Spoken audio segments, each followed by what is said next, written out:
window with his empty eyes to see a giant explosion turning the sky red. Yep, this is just another day in the peaceful Axel. Konosuba sighed. Part 5. Sigh.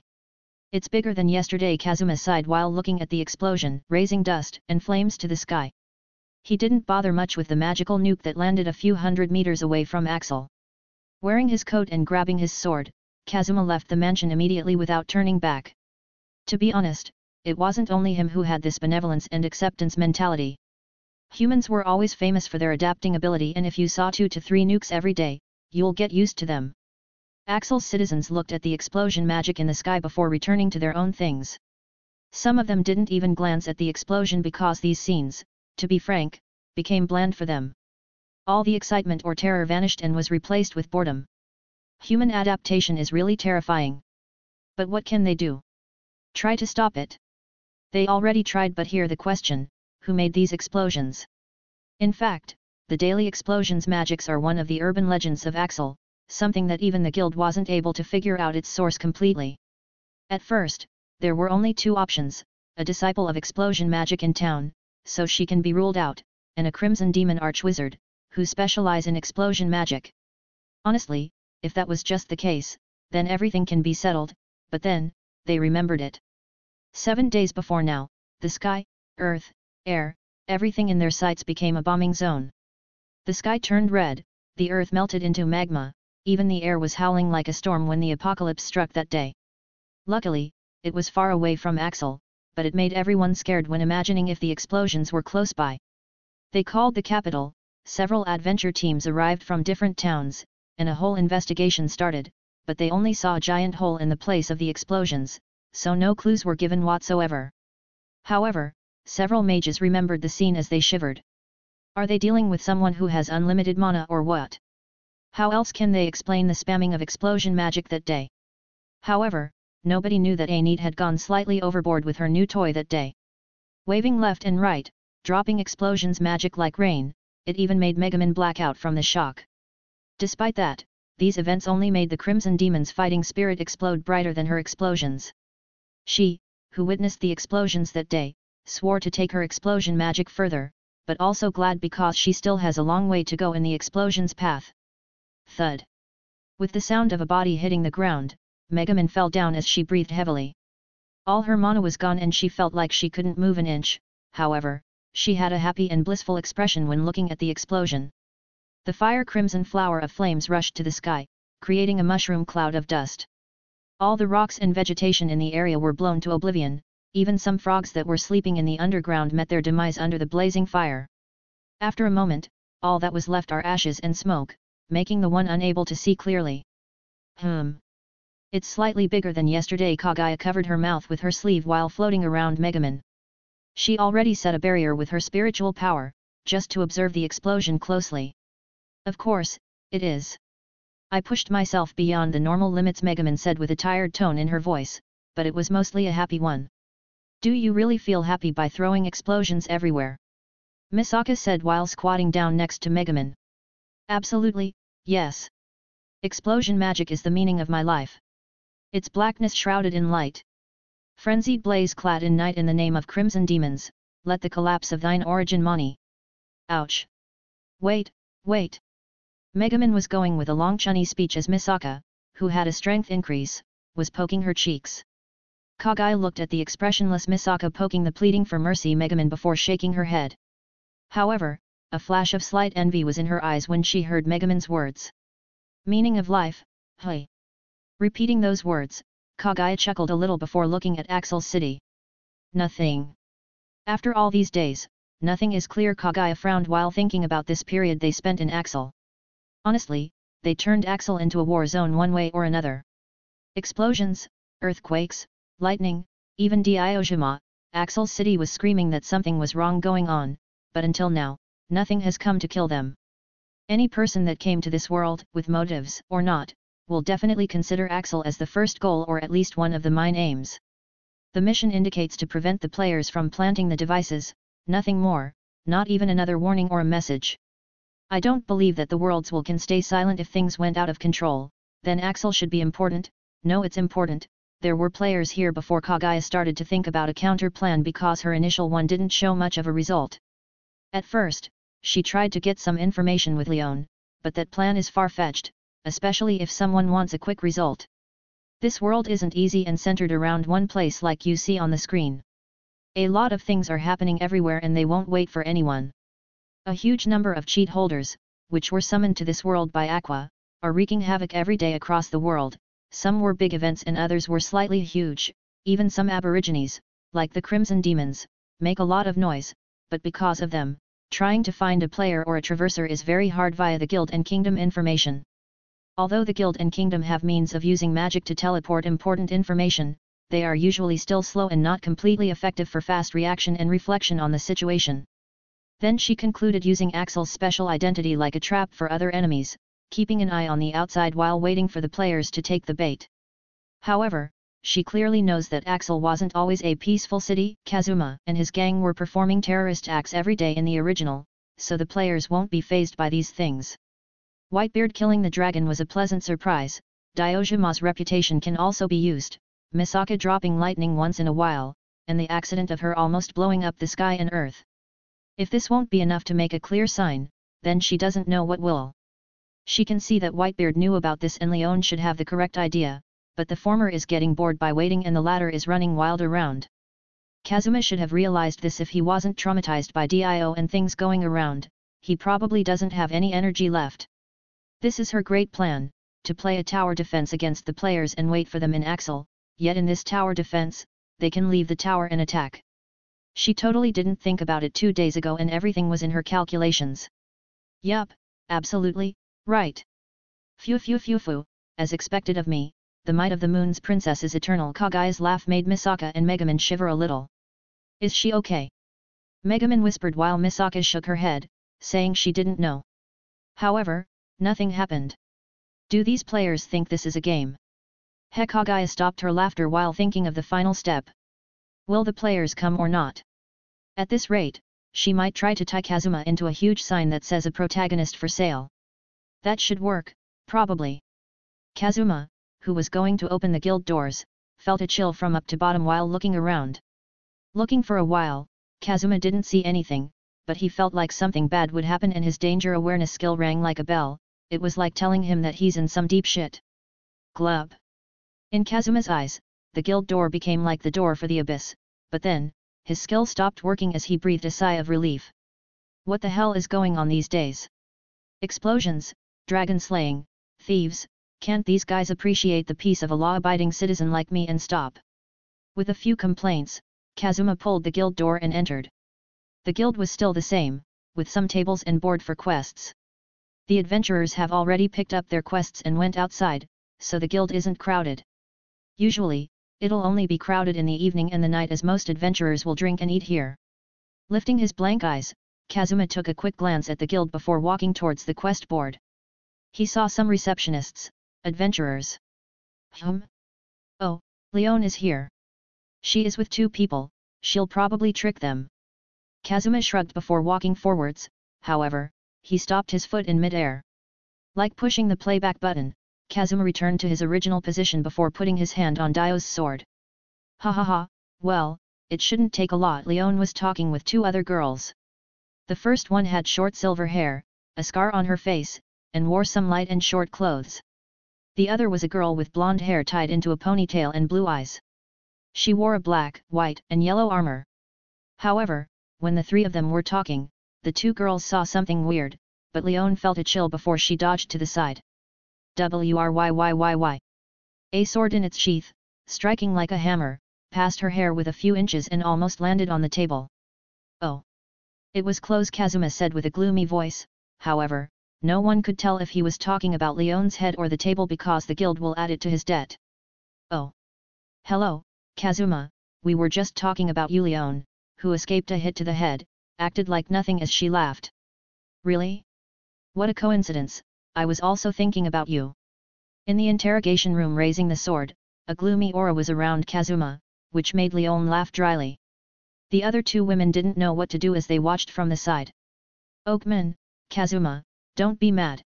Can something like that affect you? Leon was talking, however, the only answer she got was a screaming sword in his sheath going to her head. She dodged quickly before she said, why are persistent about attacking my head? Leon, how could you think like this? Kazuma shook his head before he said, as a good friend, how could I attack you? I'm just here to knock some sense into your brain, nothing more, accept my goodwill as a good friend. Kazuma was smiling warmly, like a very friendly guy, but the sword and aura around him were a completely different matter. The short silver-haired girl was in a dilemma and confused about the situation, but the blonde-haired girl looked at this scene intently, her breathing was slightly rushed and her gaze had some envy when looking at Leon.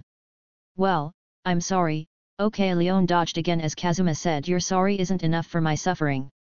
It's just some interrogations, get over it, Leon said as Kazuma felt a string snapped in his brain before pulling his sword slightly. You thought this was a sword, but it was I. The sword almost left the sheath before Leon moved forwards and pushed it back. Kazuma, let me be frank, I don't want to see this sword's face or hear its voice, so look at the big picture. Leon kept her hand on the sheath while putting her hand around Kazuma's shoulder and looking in the same direction as him. Does that big picture include me and my sword, shooting a wind blade at you?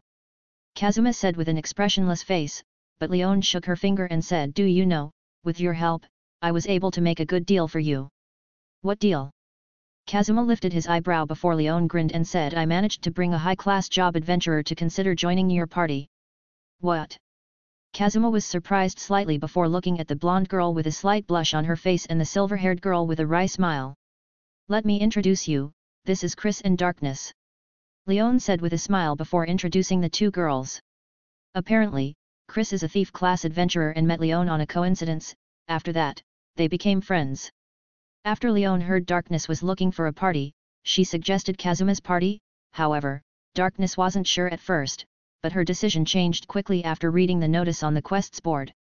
Darkness is an advanced class crusader, a frontal attacker and protector for the team.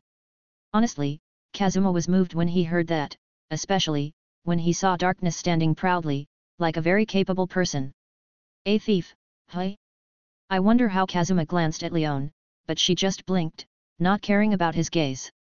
Sigh, let me be frank with you, my team sucks, like honestly, if you were looking for a serious and capable team, I don't think mine is good. Kazuma sighed and told Darkness directly. Kazuma, was it? Darkness said, like confirming it, which made Kazuma said, yes, I'm Kazuma. The other day, in the morning, were those 2 slimy ladies were your allies, right? Darkness averted her gaze as she said some words that made Kazuma stare blankly and say yes. He remembered Aqua and Megaman fighting against the frogs while he had to save them from turning into frog shit. What in the world did you do to them? Can you do it to a him? Sorry, as a knight, can I ask what happened to them? Darkness eyes flashed before saying with a smile. Sigh, so, she's a girl with principle, even if I'm feeling something weird. Kazuma shook his head before telling the story about the mighty frogs, the calling of the Demon King. Frogs, in their mouths. Chris was uncomfortable by Kazuma's story. What? It's worse than I imagined. A serious look appeared on Darkness's face before she said, as a knight, I cannot overlook such horrors befalling on two girls of such tender age. Darkness stood up heroically in front of Kazuma before she blushed and said, would you please let me join your PP party? Kazuma stared at her for a moment before he took a deep breath and said, why? As a knight, and a crusader, it's my job to protect my allies from all the dangers they may face. Darkness said with a smile, but the slight blush on her face made Kazuma uncomfortable for some reason. We're a party of the weakest adventurer class, an archwizard that can only use magic once a day, and an idiot high priest. We cannot afford you with us. Kazuma didn't have the chance to finish his words as Darkness got closer and said, don't worry at all, like I said, I'll be your protector and shield you all from all dangers, you can count on me, even using me as meat shield is also okay. Ah, there was something wrong after all. Kazuma sighed like giving up before he stared at Darkness and said seriously, I won't care about you. If we were in a dangerous situation, I'll not hesitate to use you as a living shield, and if the danger increased, I'd abandon you immediately. Darkness stopped as she fell down on her seat while lowering her head. See? It's a complete waste for you to join my party, consider someone else. Kazuma breathed a sigh of relief as he managed to shake off the weird girl, but then, he looked at Chris. He was ready to see her angry look after speaking with her friend like that, but instead, and to Kazuma's surprise, she was covering her face. Looking at the side, Kazuma saw Leon shaking her head like she was saying, you're still very young, boy. In Kazuma's confusion, Darkness started shivering before she raised her head. Her eyes were sparkling and she was blushing hard before saying, you will. Ah, I did it, didn't I? I already gave up on this world. Kazuma lowered his head with a small smile, which left his face to be covered with a shadow. When Kazuma was giving up on this world further, the small ripples that everyone did in this world were already taking effect. As a dark cloud was advancing from far away, and with it, an army was marching slowly. Konosuba Side Part 6. Far away from Axel City, a large cloud was moving slowly. It covered the sky gradually, turning the warm sunshine into cold shade and bringing chills to anyone in the vicinity. The cold breeze was slightly blowing across the forest and hills before some sounds appeared from the distance. The sounds continued to increase slowly before some figures became clearer. Thud thud thud. With the sound of footsteps echoing, a huge army appeared in sight. They were dressed in different armors and holding a variety of weapons, which made them more like mercenaries than an army. However, they couldn't care less because they were dead. In addition to the sound of footsteps, the clicking of bones, the fleshless skeletons, the low grunts, and decaying flesh walking normally was enough to get the identity of this army. It was a horde of undead. However, unlike some mindless undead, this horde was walking at a stabilized pace, like it was being commanded by someone. In Konosuba, the undead are rather a normal phenomenon, which plague the whole world. An undead is born from a torment, grudges, suffering, or resentment soul of a previous living being. When a person dies while holding a huge resentment and some amount of power, there's a chance that they'll not pass to the afterlife, but they'll turn into an undead. The stronger the power they had in the previous life, the stronger they'll be as undead, although the normal people can be raised as undead as long as magic is being used. The army advanced slowly, but at a constant pace towards a hill at the side of the forest. In the hill, there was a gloomy old castle, filled with some undead, but when the army arrived, those undead joined the horde before moving to the side. When the wave of corpses and skeletons moved to the side, the slow footsteps of a horse echoed in the middle of the low grunts. A horse entered the castle slowly with a knight riding it. However, both of them didn't have heads, even the knight was holding his head in his arm. This is Dullahan, Beldia, one of the Demon King's generals. He was wearing black armor and holding a giant sword. His eyes that shone red, glared through the hamlet like a vengeful spirit. When Beldia entered the castle, the undead followed him, but only after an undead in a luxurious robe, yet filled with holes and mud, moved first. Beldia descended from his horse before he looked at the lich and said, "It seems you adapted well, rookie."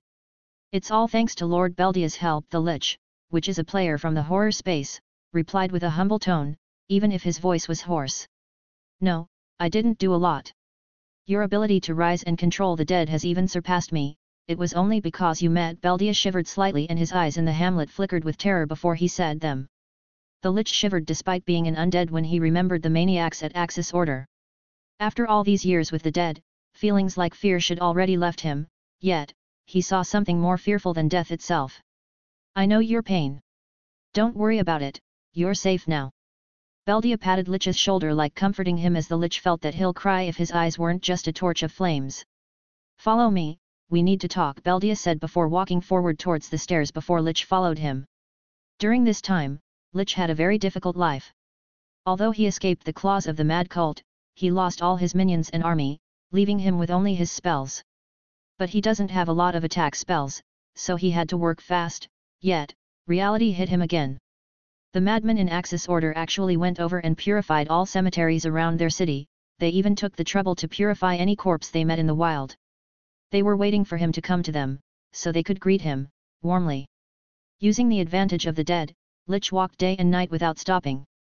Only until he left the city with great distance, he felt slightly safe. However, when he wanted to create his army again, he sensed a huge dead energy. And that's how he met Beldia, who also sensed him and went to meet him. He thought that he'll have a battle, but instead, he was welcomed warmly. Especially after saying that he escaped the Axis Order, Beldia almost cried for him while admiring his capability, making him his assistant. Lich didn't care about it. He's in a very bad situation and Beldia is heading towards Axel, so he might join them, however, the main reason was that he was very, very grateful. Who said that Liches doesn't have feelings? He was almost moved to tears 3 times during this journey. He used to think that other undead are just slaves and minions for him, but after today, he'll treat them nicely, they are far better than humans. You've a great opportunity in front of you, Rookie. Beldia was walking and Lich behind him before he said, I have already acknowledged your capabilities after surviving them. To actually survive one of the main causes that the Demon King's side and humanity are on completely bad terms, you've earned my utmost respect. But this mission is also a good opportunity. Beldia and Lich shivered again, it seems this shadow will follow them for the rest of their lives. I've been ordered by the Demon King to investigate a mysterious light that appeared around the city of Axel. Beldia crossed the long hallway of the castle before reaching a room. The Demon King.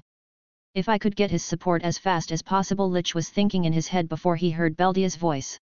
As long as you perform greatly in this mission, with your capabilities and my recommendation, you'll get an important position in the army.